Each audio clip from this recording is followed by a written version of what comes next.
Welcome back to an all-new episode of the All Immigrant Podcast. I'm your host, Abin. I apologize for my hair. It's doing weird things this morning. I'm once again joined by Vivek, my beautiful co-host, who's very happy for a specific reason. How are you, my friend? And why are you so happy? Abhay, never apologize for who you are. Come on. You got to No, I own have to it. apologize for whatever this is. It looks like some like a You, hedgehog died on you, my head. you look perfectly fine, man. Uh, Yeah, and I'm always happy. I mean, it may have something to do with the fact that we're recording this episode on Valentine's Day, but you know me, I'm always happy. yes, of But course. I'm very excited today for our guest. I think we have an amazing guest, and I'm gonna jump right into it, Abhin. And it's my privilege to introduce you to Soundarya Balasubramani, 2x author of the books Unshackled and Admitted, angel investor, blogger, and the founder and CEO at Unshackled. Soundarya began her life in India and did her Bachelor of Technology from National Institute of Technology (NIT) in Trichy, where she was the gold medalist. She went on to pursue a master's in science at Columbia University, where she was awarded Outstanding Service Student Award. Shortly after, she joined Salesforce as a project manager, living the so-called American dream, until she realized that she was not passionate about it. She quit her job, went on to write two books, got an O1 extraordinary visa in the United States, and created a community that helps talented individuals obtain talent visas and immigration freedom. It seems being extraordinary has been the one constant theme of your life, Soundarya. Welcome to our show, and we're so glad to have you on here. Thank you so much. I mean, when you read the entire history like that, it seems more glamorous than it actually was for the last 10 years. But very, very happy to be here. We're really excited to have you on, Soundarya. So I think there's just one place for us to start, and we always do on these episodes, we tend to start at the beginning. So you grew up in India. Just talk to us about the early days, your high school days, and what life was like for you. Absolutely. And the crazy thing is, I actually went for my high school best friend's wedding 2 days ago in Chennai. And I met people who I was in high school with, who I have not seen in the last 10 or 11 years. Have lost touch with them, and I reconnected with these people. And I think when you meet people from your past, it also unlocks memories from the past of who you were back then. And I mean, some of these people were telling me that in high school, I would say 2 words when I was supposed to say 10 words.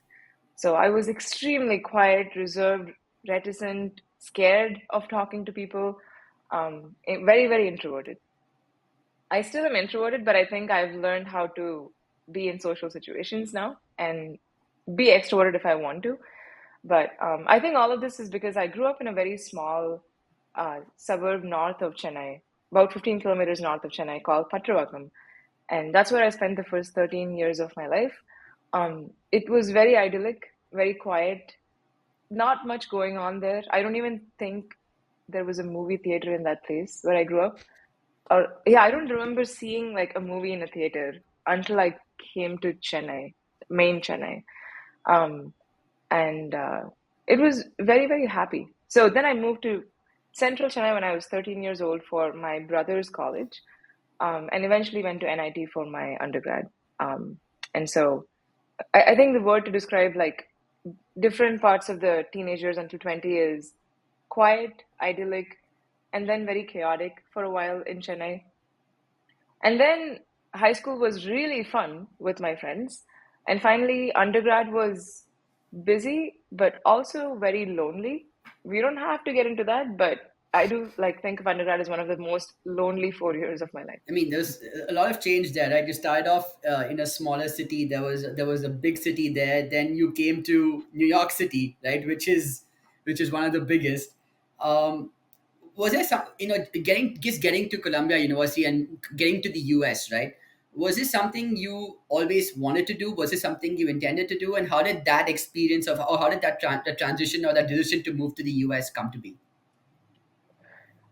It really was actually like I was one of those kids who, for whom it was like a foregone conclusion that I would come to the US for my higher education. Um, and this also amplified after I came to the US for a summer scholarship in 2016. I was fortunate enough to get the SNBO scholarship, which essentially paid all expenses paid for a round trip flight, accommodation, food, everything, and giving you a stipend to spend 3 months at University of Wisconsin-Madison conducting research. Um, and that was my first like entry into this country, and I absolutely loved it. I mean, Madison, I don't know if you've been there. It's extremely cold most of the year, but then when you go there in summer, it's beautiful. And so, yeah. So after that, I just realized that I'm definitely coming back to the US for my master's. What changed was my degree. I thought I would do a PhD or MS in energy engineering for most of my undergrad. But after the scholarship program ended, I went back and I just felt this icky feeling that I don't think I'm meant to be a researcher. I'm not really happy with this, and I want to explore business instead. And so that's when I decided to do a master's in, apply for a master's in management science and engineering, and eventually got into a few universities. Moving to New York, I kind of know what it's like because I've read about, I read your blog on what that first day for you was like, and it's very similar to mine. As a matter of fact, I feel like you and I have lived the same first year in New York, the same terrifying experience, the same lonely situation. Uh, it can really be a lot, even for somebody who grew up in a city where there's a fair amount of hustle and bustle.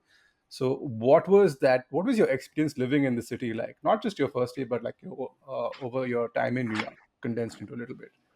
It was really expensive, very, very, very, very expensive. I lived a very cheap life as much as I could, in terms of saving money on food and all the important things in life, essentially.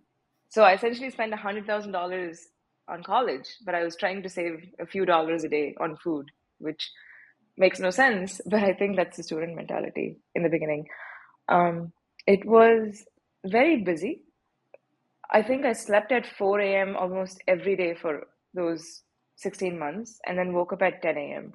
And that was my schedule back then. And it was also really like a lot of firsts. The first time I was on a boat, um, or Hmm. I don't even know, a ship, like we would go on these Yeah. end of semester boat Hmm. trips at Columbia. The first time I tried alcohol, after I turned 21. Wow, I can. Oh, the first time I danced in the middle of the road. Like all these first happened at Columbia, which was just amazing. And the first time I had to go to a networking event, like I've never been to one of those in India, and having to ask for referrals from people. And so, yeah, I think in New York was a lot of firsts. I mean, the way you describe it, it almost feels like it was an entirely different life for you, a different experience for you. It was different than anything I've had until then because I moved when I was No. 21 years old for my grad school. So until then, my experience, NIT was also very colorful and rich in terms of there were many organizations and clubs. I was part of like 10 by the end of my fourth year. So it wasn't that I didn't have experiences working with people and like building cool things, but I think New York just elevated that to a different level where like even the people that you were working with, you didn't know them, right? Like you were working with people from China and France and Indonesia, and these I've never met anyone from China, Indonesia, or France until I came to New York. So yeah, it was different, but in like a different level almost. Got it. Were there any challenges you had? Because I know it was a big transition for you personally. Were there any challenges you had coming to the US? And is there anything you want to share around that? Yeah, I think anyone who says no to that question is definitely lying by saying there were no challenges. There were, I actually wrote this entire series called Walking Left to Walking Right, 1,000 miles away, documenting my lessons, mistakes, challenges every month for those 16 months. And I kind of wish I had that in front of me now. But the things I remember in terms of challenges were, I think getting a job was probably the hardest challenge back then, which is ironic given that I actually quit the job that I got.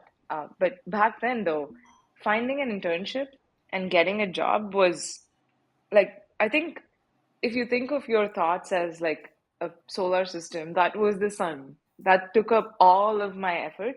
And then there were other things that you would think about, like, hey, homeworks, assignments, grades, food.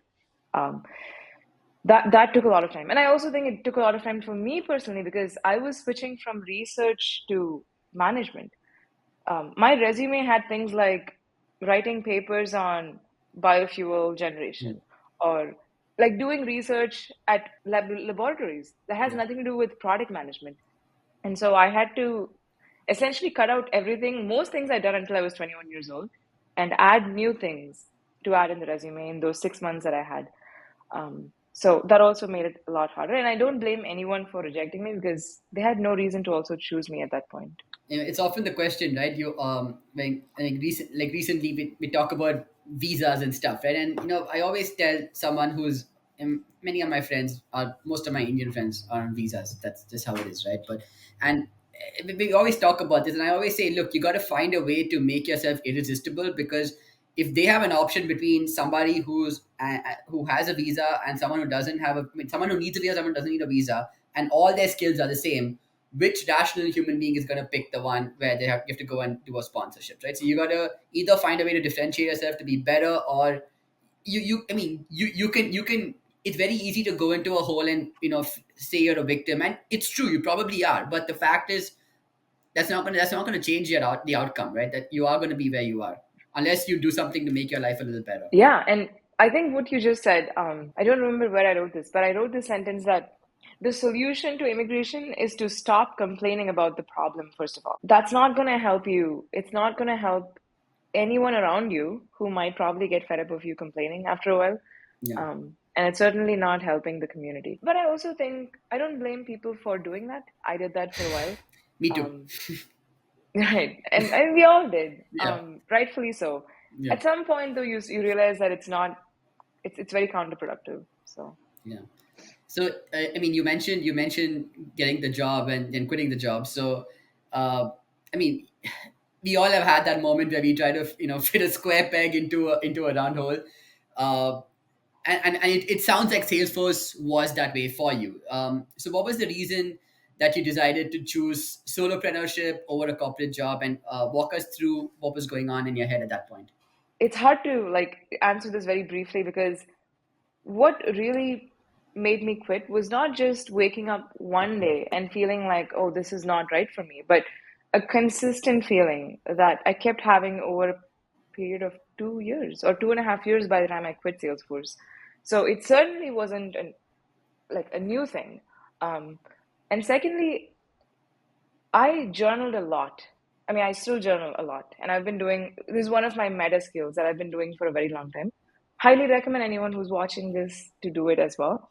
Because I think journal entries are the closest you can get to who you were as a person 5 years ago, say.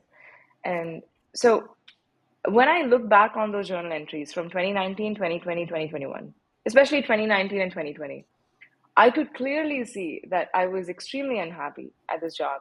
And I kept saying things like, I'm certainly underperforming here because I don't have passion for this. I don't even know why I'm here. I wish I had the courage to go back to India and quit this job right now, but I really want to stay in the US and I need to figure out how to do that immigration wise. So I guess my point is it wasn't something that I woke up one day and decided to do, but it was a very consistent feeling and it was very quick. Like within the first few weeks at Salesforce, I knew that I have to quit the job. But I stuck around for 1 year to pay off my education loan. I had like a $80,000 loan that I had to pay back. Fortunately, I was able to pay it back thanks to salary that I got from Salesforce. And, big tech salaries are in general a little inflated. The second year is when I began looking at other companies. I actually wasn't looking for solopreneurship in the beginning. I was looking to switch to a small startup. And I interviewed with Fitbit. I remember interviewing. I interviewed with Kernel, this neurotech startup. I was doing a lot of research into neurotech back then. So all of this happened, but nothing materialized. But for whatever reason, while my job search was going down, I managed to publish my first book, self-published, my first book in 2020 during the pandemic.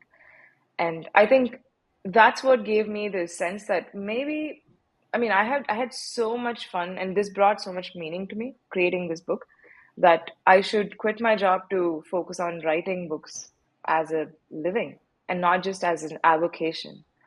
And so that's the slightly short story. So jumping into the fact that you started writing, and solopreneurship generally in a non-tech space is scary anywhere in the world.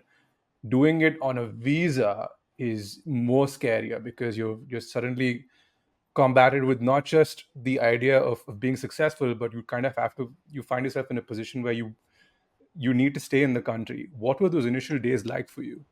I mean, I wasn't even a solopreneur prior to the O1, but what was scary was coming back to India last year. Mm-hmm. So at some point, I realized actually, I don't think I can do what I want in the US without the right visa, and I don't have it yet. And it's a catch 2022 that I see so many of my community members right now go through as well, is you need work authorization to work on your passion and make money from it so you can quit your job. But you can't do any of that until you get the visa and the work authorization. But to get the visa, you need to show that you built something. So it's like, how do you show that you built something without the thing that you need to build it? That only comes through when after you build it. Yeah. And I kind of figured that out by just leaving the country. Like I went back to India. I decided to write my entire book there last year.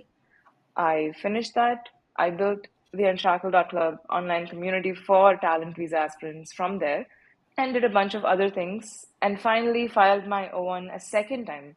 So this wasn't my first time. My first time was in 2022 when they denied it pretty brutally. And but this time they approved in 3 days, which I'm, I wasn't expecting it. I mean, I was expecting from the sense of I really hope I get it, but I was also prepared for if I don't get it this time again, I'll probably just give up on my American dream for a while at least, and then, like look at other areas of my life. So that was scary. Like the fact of moving back to India, starting over from scratch, living with my parents after 8 years of not living with them, like around them for a long period of time, that was very scary for me. I think that's a very big adjustment. I think every Indian who has moved to the US and who is contemplating to going back has had this, this fear, right? What if I go back? How would it be going back to family? Because a lot of Indians, I think, probably leave the US or leave for the US because they may not find that sense of freedom or liberty that they think they don't have in India, right? So they're like, oh, I want to go to the US to get that freedom, and now all of a sudden something happens with your visa, or you decide to come back for whatever reason, right? And in your case, it was a visa thing, but you go back, and then all of a sudden you're faced with this reality where you have to now, uh, go back after this short burst of freedom. So I think that can be a very debilitating process in more ways than one. I think you said it well. Like you also said something like people think they will not get the freedom in India, and so they leave for the US. And the keyword think is actually a little important because I also left for the US because I mean, number one, I wanted to experience this new country. I was excited for the adventure, opportunities, but also freedom. I mean, I as a woman growing up in one of the most orthodox places in India and going to NIT Trichy, which had a curfew only for women until 9 p.m. every single day, I think moving to New York and being on my own and walking home at 4 a.m. was like night and day for me. And I know for other people, this may not, for someone who hasn't had these restrictions in India, maybe they don't feel this contrast as much as I do, but I felt that, and that was kind of intoxicating. That level of autonomy that I got initially in the US. But it's funny because in the US, it almost seems like physical freedom comes at the cost of creative freedom to an extent, where I could go wherever I wanted when I wanted, Yeah. but I couldn't do the things I wanted and make money from it, Yeah. and build a career out of it. So yeah, now I have a different I almost have a different appreciation for India, and I have like a less optimistic view of the US as a country. Because when I went there as a student, I was just so excited. This new place, you think this is where, it's a land of dreams coming true. Whatever you can do here. But now I think there's many disadvantages to living and working in the US, and you just have to be aware of that. That's all. Like just made a post on LinkedIn as well on this, talking about America is fantastic for making money. I don't think you can make the kind of money you can make in big tech in the US anywhere else in the world. Um, but it comes at the cost of a few other things. So just be sure of like how much are you willing to give and take. And I think some people stay too long in big tech. Like Yeah. I've seen people who spend 10 years and then they look back and regret thinking, why didn't I quit sooner? Because I do feel we don't need as much money as we think we do. And I'm saying this after a lot of thinking on this topic personally. And I hope more people like take the risk early on in life. I hear so often immigrants saying, "Oh, I'm going to go back. I'm going to make some money and then go back to India in a It few never years." Right? happens. And I've also seen it never happens. Right? Those people, generally don't go back. And I think it's what you said. Like how much money is enough money. And honestly, the kind of people who say money is not everything are the people who made money, right? Usually, it takes a very enlightened mind to be able to say that in anticipation of making money, and that's one of the saddest things of reality. Yeah, and obviously, like there are some people who have gone back to India, but I think what you mean is majority of people don't for many reasons, because once you have a kid here, or once you get married here, you get a house here, there are things like actually tying you down to this place, to the US. And this is why I think it's more important that people who are unmarried, don't have a child, don't have dependents, have like a much greater window of taking risks, and they should do that, especially in the early 20s or like mid 20s, because it, yeah. But once again, as you said, I don't think I'm enlightened enough to preach this concept to too much of an extent as well, because I realized after I quit my job, when I was making very, very, very, very less money for a while, that money puts a big dent on your creativity, a big, big dent. Like when you're spending your days waking up and thinking, how am I gonna like, where is the money coming from? What am I supposed to do? Because I was also living in SF at this time. Not a cheap You know, city. the worst city to Yeah. live in when you're not making money. um, it put a big like dent in my creativity and creative output. Yeah. So now I think it's very important that you like figure out the basics and not have to wake up thinking about it. But beyond that, I think there's a very like interesting balance of making enough money so you don't have to worry about it, but also uh, making sure that you don't make too much that you regret not spending some more time building something meaningful later on. I was just saying I want to shift a little bit, and I want to go back to what you said earlier because I think that's very interesting. You spoke about the catch-22 situation. You spoke about the inhibition on creative freedom, right? Because of being on a visa. Um, m- you know, I know the O1 process is potentially the antidote to that problem, but I also know that it comes with a lot of pain, and it's Yeah, you've had a very difficult experience, which you shared a little bit about. Uh, but if you could share, I mean, if there's anything more you'd like to add to that experience that you think would be of use to people, is part one of the question, and part two of the question is, what would or what should one expect if they were to go down the O1 route? absolutely. Um, so I think we should do like a quick crash course on what the O1 is for people who don't know that first. So the O1 is a temporary work visa. It is not a green card. And it was introduced in 1990 by the US, signed into law by President Bush to attract people who are at the top of their fields from across the world to the US. So when they introduced the H-1B also in 1990, they put a cap on the number of visas. But then for the O-1, they never put a cap because they didn't want to put a cap on talented people moving to the US, who are, the best of the best. And so the O-1 is still a temporary visa. You still need an employer sponsorship for it, but it does have a lot of advantages for especially founders because number one, there is no requirement for a minimum salary that you have to make. Like for H1B, you have to make about the minimum wage set by Department of Labor, but for the O1, you don't have to, which is great for founders because founders don't want to take a big salary out of their company. They want to reinvest. Yeah. Number two is you can renew it forever. Like, I mean, technically you can keep renewing it after the first 3 years, every year, forever, like if you want. Most people don't do that though, because they would switch to an EB-1A, which is a green card, or and some other visa category. And number three is you don't have to go through a lottery system. And number four is it's immediate. Like, let's say that I got my O1 in 3 days last year. That's it. Like, I immediately switched to an O1 change of status if I was within the US at that point. But I was back in India though. So all these advantages are there. And I think the main point is that it is underused right now.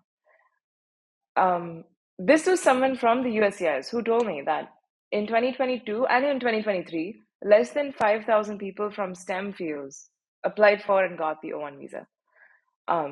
And I mean, if you think about the number though, that's like, I mean, we're not saying that most people are not qualified for an O1. It is meant for people at the top of their fields. But if you look at the number of STEM experts around the world, which is probably in the millions, like 5,000 is a drop in the bucket. It's very, very small. And so I guess, my hope is that with the community that we've set up for through Unshackled, we encourage more people to at least look into this option. And there is a way to, it's both art and science, I think. Obviously, you need to have some level of, talent and contribution that you've done to the community. But you have to start from somewhere, right? Even the people who got the O1 started from somewhere. And so it's like you can also figure out the requirements for it and strategically like build towards that so you get the visa. So it's not as straightforward as getting into a product manager job. But it's also not as muddy as, I don't know, like winning the Nobel Prize. This is a very bad example, but I'm trying to say that there are things you can do that will actually boost your profile. And we're trying to help more people do that. So, in your experience working with people who are trying to get them to get on the O1, what are the reasons are you coming across that people are choosing not to go down this route? Like, because everyone knows the H1B wait time, specifically for Indians, is 100 years or more. By the time your great grandkids are around, you probably get your green You card. mean the green card wait time? Yeah, around wait. Exactly. The green card wait time. Yes. Yeah, the green card wait time. Sorry, not the Yes. H1B. My bad. So, what are some of the reasons that the people you work with are a little skeptical or about the O1 visa? Because it's still a temporary visa. So I think you're talking about the EB-1A right now, because the wait time of the 100+ years you just mentioned is for EB-2 and EB-3 categories, not for EB-1 or EB-5. So there are 5 different employment-based green cards you can get, and the one that most 99.99% of Indians or immigrants apply to is the EB-2 or EB-3, which has very low bar for entry, right? Like, you don't have to have international acclaim to go down that green card path. You just need to have like an advanced degree, do a perm labor test, and so on. But lately, because of the ridiculous wait times, a lot of Indians are looking into the EB-1A, which is a first preference green card, and it does require you to be once again at the top of your field and to have been contributing significantly to your field for a while. That's different from the O1. O1 is still a temporary visa. So the people who you're talking about who are on H1B waiting for their green card, they actually have very little incentive to switch to an O1 because you still need an employer sponsorship. And I think O1 makes sense in the following scenarios. If you want to build a company, I do think you should look into the O1. It is actually one of the more like flexible and useful visas out there for founders, especially founders who are raising money. You just like look into the O1 and try to get that first. Number 2 is if you're a PhD or postdoc and you're just graduating this year or next year, don't just look at the H1B lottery. Apply for the O1 right away. So number 2, it makes sense for people who don't get picked in the H1B lottery and are skilled enough to get an O1 directly. I know many people have done that.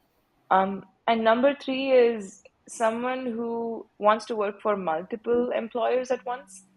The O1 gives you some flexibility in like working as a freelancer for multiple companies through the agent route that they call. It doesn't make as much sense for tech people honestly, that's meant for people who are like actresses and models and chefs who generally take on many gigs at once. But I've also seen people in tech get it through the agent route. And so it's, it happens. So yeah, these are some common scenarios where I've seen people get the O1 or aim for it. For someone who's already on the H1, who's working in big tech, waiting for a green card, the O1 really doesn't give that much of an upper hand, to be honest. But wouldn't it still give an H1B holder the upper hand, because now they can move and apply through EB1 as opposed to EB2 or 3, and which is faster? But they can do that directly from an H1. They don't have to go through the O1 to get an EB1A. Um, I mean, you could say that, for example, I got the O1. There is a good chance I will file my EB1A sometime in the next few years. I could essentially use all of my application evidence from O1 on my EB1 as well, Yeah. except I need to add more evidence. That is not enough. I need to, for example, go and get more press, publish more articles, and so on. But for someone who's on H1, going through the O1 and then the EB1, you're essentially just wasting like another $10,000 on lawyer Understood. fees. You're saying it's kind of redundant, because if you qualify, I mean, the guidelines for EB1 are more stringent than O1. So even getting the O1 is not a guarantee that it's going to lead to an EB1. So if you're on the It's H1B, you'd either go for the EB1 or stay on the H1B. Yeah, so USCIS is very clear that getting the O1 is not at all a guarantee that you'll get the EB1. It's because they're meant for different purposes again. O1 is for a temporary stay, EB1 Yeah. is a permanent stay, and so on. I'm not saying I think the marginal advantage is that, you're on the O1, you kind of like, you're working towards this bigger goal, and there is this like in between milestone that you can reach. It lets you work for multiple employers, as I said. So that could be an incentive. If you're in big tech, let's say you want to work on several projects at once, and you're getting some consulting gigs from outside.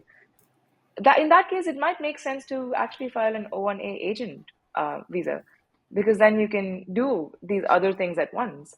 And H1B is more strict on that. You can get a second H1B, but it's a lot more hassle than getting the O1A agent.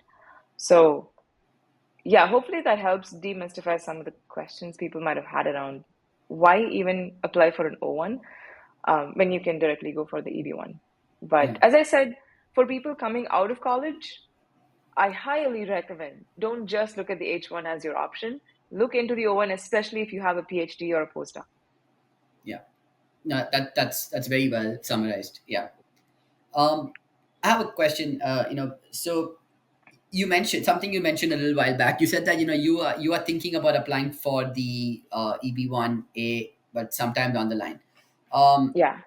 so you had a lot of options. You could stay in India. US is now an option for you. Uh, but you are waiting a few years. So is the wait that you are doing mainly because you want to get eligible, or is there some other consideration in your mind in terms of is the US the right place for you, or do you want to settle in India? Is there something of that going on in your head right now as well? Um, yes, to both actually. I think you summarized it really well there. It's obviously, objectively, I need to get more evidence. I don't think my lawyer thinks my case is ready right now, and I agree as well. I kind of want to wait until I publish my next book before I think of filing, or at least get some more grants or stuff that I want to do over the next year. Um, but the second one has been something I've been thinking about a lot lately because I've spent the last 6 weeks in Bangalore now. Because I have some team members here. So I also, like, I have people working with me both in India and the US right now. Okay. And I wanted to spend in-person time with them.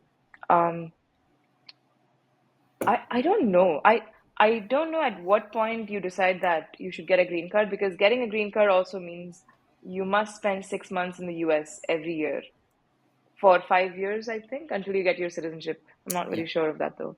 Yeah. Is that That's right? that, Is that that that's right? right. That's right. Yeah. Okay. And probably other things that I haven't thought about in terms of taxes and so on. Um, I don't actually think I'm ready to commit to the US yet, or to India, or to any country right now. So that's not very helpful. But I fortunately have another 2 years and like 10 months on my current O1 visa to which but decide this, which you can indefinitely renew, so that it's not like that's a hard which I pressed can deadline renew. anyway. Yeah. Exactly. I mean, renewal is a pain because I have to, you have to pay again lawyer fee and like send more evidence saying I'm still extraordinary. And so please give me another year or 3 years. But it feels like a tomorrow problem and not right now. But something that Samir was telling me, Samir is my lawyer, by the way, who's also my co-author on the book. He was telling me, why don't you file an NIW right now and lock in a priority date for green card? Even if you don't file the EB1A, that's okay. But I think you have a very good shot of getting the NIW right now if you file. So that's something I'm thinking about. Like maybe just file that, get the priority date locked in, and if I ever want to file an EB1A, I'll do it in the future. So you spoke about writing a third book, and that you're currently working on. So I kind of want to take you back to the first. So when you wrote Admitted, and then you moved on to Unshackled, there's always that when you finish that first book, there's that itch to write a second pretty quick. And I've seen it happen with Vivek as well, because he one day, I've Yeah. seen it happen in real time. He woke up one day and said, "I think I should write a book," and then within 3 months he was like, "Yeah, I'm publishing." And I was like, "What happened?" And then again 6 months later he'd written another. So there's that itch to follow up your first your first book all the time, right? Was Unshackled originally planned to Uh, be about the immigration process, or was that just somehow life and your writing process intersecting together at the same time? Fantastic questions, first of Hmm. all.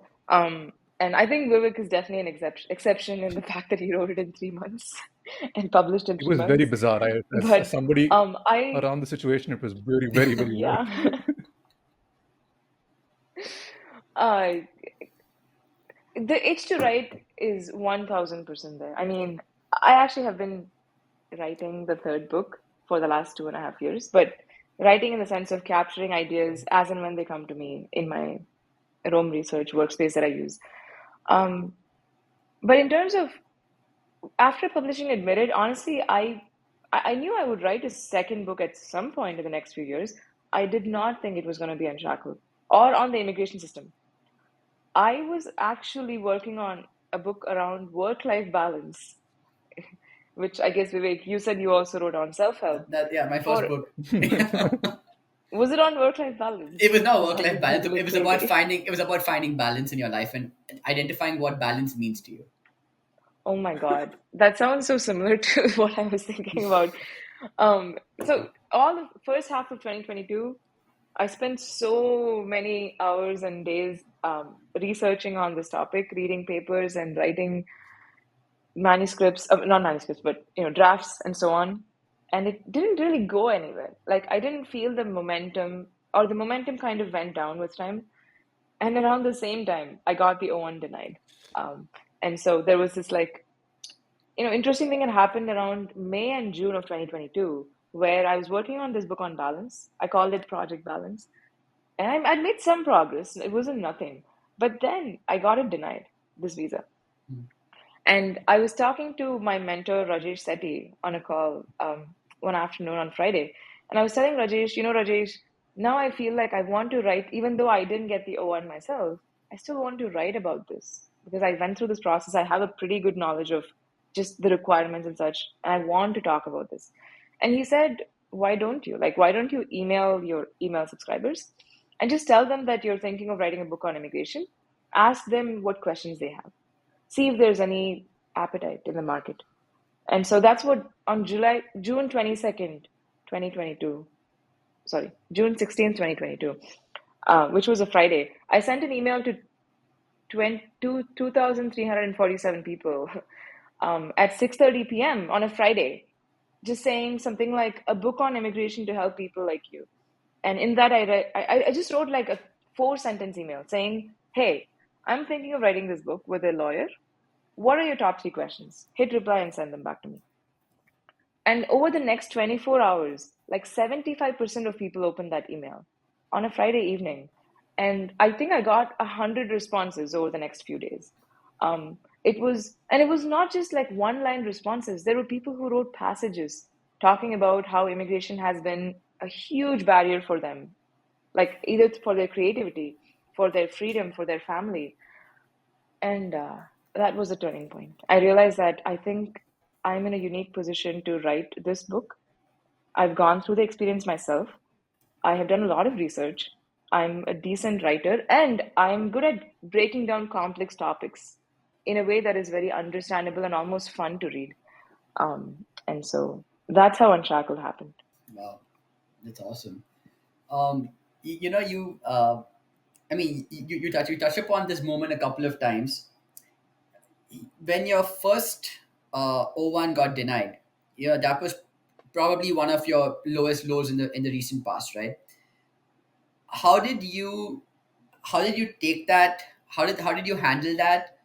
Um, I know it wouldn't have been a good experience, but how did you handle that, and how did you channelize that into something more constructive, and how did you change your approach, if at all you did, and how did you eventually find that success in one? How did you even find the strength to go ahead and do that again? Um, I, I mean, I won't lie. It was, I think the first few days after getting the denial was very, very hard. Um, but at some point, I think you just realize that, hey, like lying in bed and crying about this is not going to help anymore. So you need to either ask for help and take help, or decide to give up on this for a while. If not, like come back to this later. And I think a version of both happened because I sent out this email about a month after I got the denial. I got this kind of response to the email, and that gave me this like fire. I felt like, oh, now there is a way that I can channel whatever happened over the last year into something productive like a book and eventually a community. And a lot of things fell into place after that. Samir said yes to co-authoring this book with me. That was very important for me to, as much as I can do the research, I'm not a lawyer. I can never give the kind of insights that a lawyer can give. Yeah. And I wanted that for the book. And so having Samir on board was very special. And then we did a crowdfunding campaign through which we raised $50,000. And then I got a grant from a foundation like a week after the campaign. So that happened. So I didn't have to worry about money for some time. And I think the most blissful period was the next 6 months when I was able to just put my head down and just write the book. Like, spend every single day waking up thinking about the book, interviewing people for their stories, insanely amazing stories of immigrants, um, living in their shoes for a while, reading about history of policy, and we did a ton of research into how politics works around immigration in the US. Like, why have we not passed immigration reform in 33 years or 34 years now?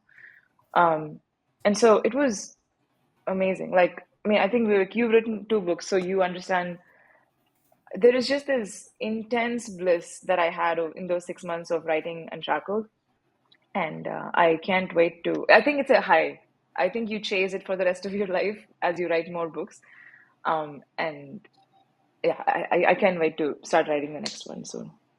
That's awesome. I mean, your reason for writing your second book is a lot more noble than mine. My reason for writing my second book was because I realized after writing my first book that there was an other aspect of goal setting or finding balance in your life that I needed to cover, which was missing in my first book. So I wrote the second book as an idea, as an afterthought to complement the first book. So for me, my second book was more because I felt like there was something missing in my first book, and that came to light very soon after I published my first book. I And don't because, think that's very noble. I don't even think there's noble reasons to write a book. It's like something possesses you, yeah, and you need to get it out of your system. And I think it results in a book. So, yeah, so yeah, writing the writing process is bliss, right? As you say, because you're in it, you're in the flow of things, and and the words keep coming to you. But I assume publishing can be a very nervous experience. The day of your book coming out can be a very nervous experience. Was there like what was your initial reaction to how Unshackled helped people? The response to it, rather. What were and does that at the moment alleviate all the stress and the insecurities that you've been feeling in the build up to the release? Ah, gosh. You know, I think about the release day of Admitted and Unshackled and how contrasting they were. Admitted was during the Oh, pandemic. So we were all across the world, the people who yeah. worked on it. We were like launching this video on YouTube, and all 6 or 7 of us were on a call, just like sharing this YouTube video of the launch of the book with all of our friends and family and looking at, oh, are people purchasing the book now? But Unshackled was different because I think Unshackled was much more than a book. I mean, number one, it's a book, but also I realize it's a community, it's a newsletter, and more than that, it's like the sense of change that I'm hoping happens in the like society out there, immigrant society. Because on the day of launch, we hosted this huge party in Sunnyvale at Plug and Play, and we invited like some 250 people bought tickets to be there that evening. We got Doug Rand, who currently is an advisor to the director of USCIS, and he used to work in the Obama administration. Like we got him to fly in from DC to be a um, like panelist, and just a lot of prep went into that evening of launch. So I just felt intense. Like I was honestly very busy that day. I don't even remember feeling anything because I was running around the entire day, making sure that everyone had a good time. But the next day, I cannot tell you this sense of hollowness that I felt. I woke up the next morning, there were like 50 messages on my WhatsApp from people.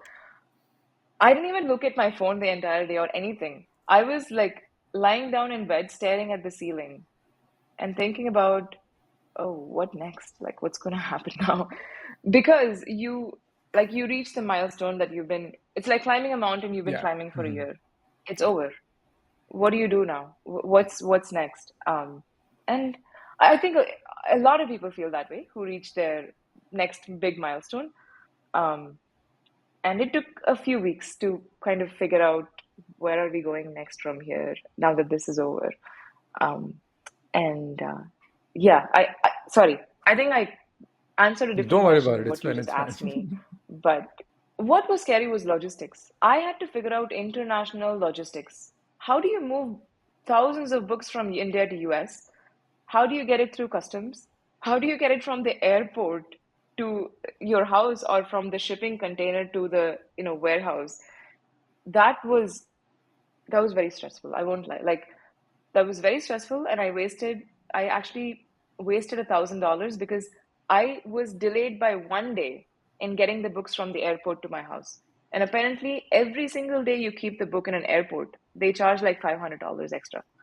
And I had no idea about this. So, a lot of learning experiences. You can only imagine. Um, so I think we're maybe down to the last question, Abhin. Unless you have another one, I have a final question.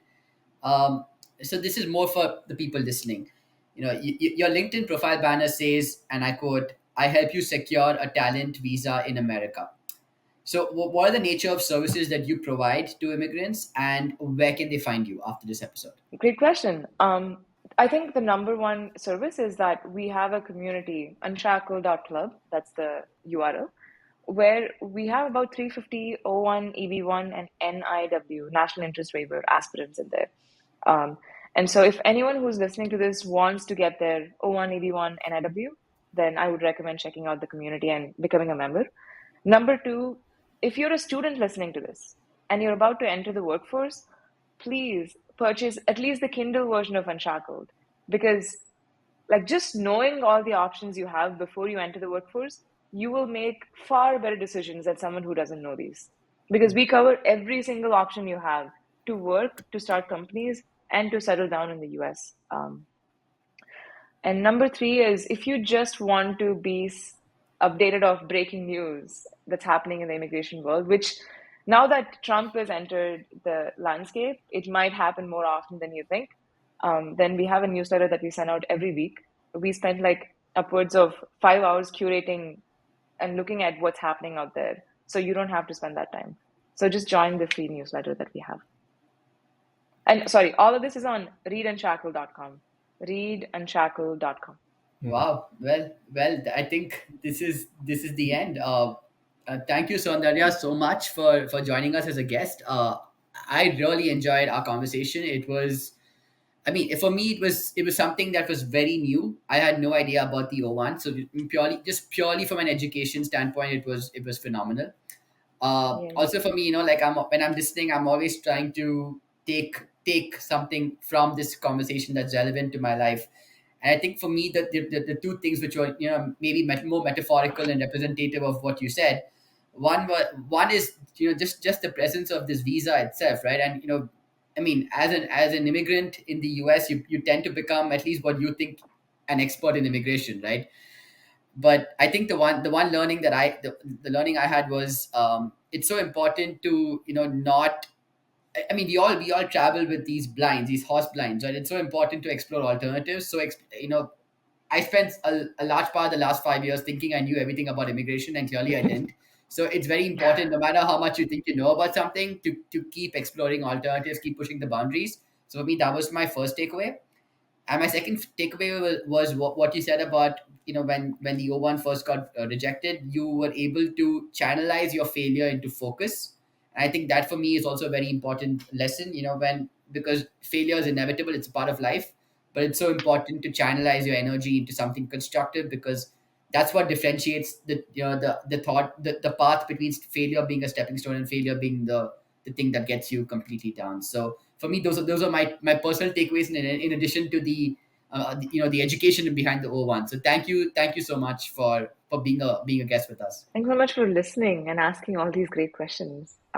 Very, very happy to be here. Yeah, it was a great episode, especially um, uh, your resilience to ever changing situations and breaking through a barrier few have attempted to even try in the past is extremely commendable. And the fact that you're using Oh gosh. the fact that you're using whatever opportunities you have to help better the lives of other people who are struggling is highly commendable, and we really wish you all the best with it. We hope to have you back soon. More than anything else, we really enjoy this conversation. So hopefully by then my video issues would have sorted. But this was a super fun episode, and I'm really glad we had the opportunity to talk to you. Thanks so, so, so much, guys.